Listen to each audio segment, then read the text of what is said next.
புரட்சி தமிழர் ஐயா எடப்பாடியார் அவர்களை குறைத்து மதிப்பிட்டவர்கள் எல்லாம் அவர்களிடத்திலே தோற்று போயிருக்கிற வரலாறை நாம் பார்க்கின்றோம்.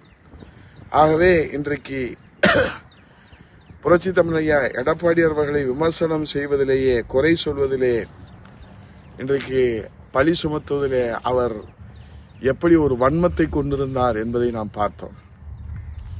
இந்த நேரத்திலே ஒழுங்கு நடவடிக்கைக்கு உள்ளான மரியாதைக்குரிய அண்ணன் செங்கோட்டையன் அவர்களை விமர்சிக்கவோ, குறை சொல்லவோ, பழி சுமத்தவோ, அவதூறு சொல்லவோ இதை நான் சொல்லவில்லை. அவரிடத்திலே எனக்கு ஒரு தொண்டனாக எழும்பியிருக்கிற கேள்விகள்.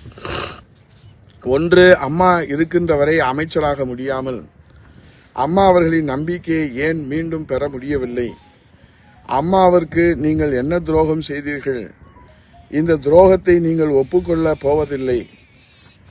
ஆனால் அம்மாவிற்கும் ஆண்டவனுக்கும் மட்டுமே தெரியும் இந்த துரோகத்தை மறைத்துவிட்டு நீங்கள் இப்போது பேசுவது எங்கள் யாருக்கும் எதுவும் புரியவில்லை. 2, அம்மா அவர்கள் மறைவுக்கு பிறகு அமைச்சராக பொறுப்பேற்ற தாங்கள் பதவி வகித்த துறை குறித்தும் அம்மாவின் அரசை பற்றியும் விமர்சனம் செய்கின்ற திமுக உள்ளிட்ட எதிர்க்கட்சிகளுக்கு மூத்த அமைச்சர், விசுவாச தொண்டர் என்ற தம்பட்டம் அடித்துக் கொள்கிற தாங்கள் எப்போதாவது பதிலடி கொடுத்தது உண்டா? எங்களுக்கு எதுவும் புரியவில்லை.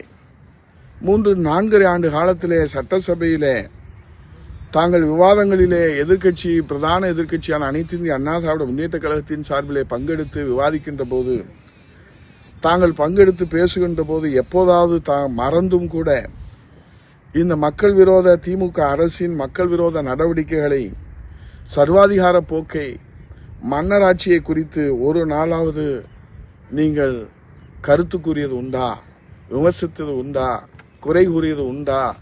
நிர்வாக சீர்கேடு பற்றி விவாதித்தது உண்டா? அது மட்டுமல்லாமல் ஸ்டாலின் தலைமையில் தற்போது நடைபெறுகின்ற அரசு இந்த சபையிலே கண்ணியத்தோடு நடைபெற்றுக் கொண்டிருக்கிறது என்று ஸ்டாலின் திமுக அரசிற்கு நீங்கள் விமர்சனம் செய்யவில்லை என்றாலும் பரவாயில்லை, ஜனநாயகத்தை கேள்விக்குறியாக்குகின்ற மன்னராட்சி நடத்தி வருகின்ற ஸ்டாலின் அரசிற்கு நீங்கள் நெஞ்சம் பதபதைக்கின்ற வகையிலே பாராட்டு பத்திரம் தந்து வாசித்திருப்பது சட்டசபை பதிவிலே பதிவாகி எதிர்க்கட்சியின் இலக்கணத்தை உடைத்தறிந்து ஒரு தவறான முன்னுதாரணத்தை நீங்கள் சட்டப்பேரவையிலே பதிவு செய்தது ஏன் என்று தொண்டர்களின் கேள்விக்கு உங்களிடத்திலே பதில் இருக்கிறதா என்று நமக்கு யாருக்கும் புரியவில்லை.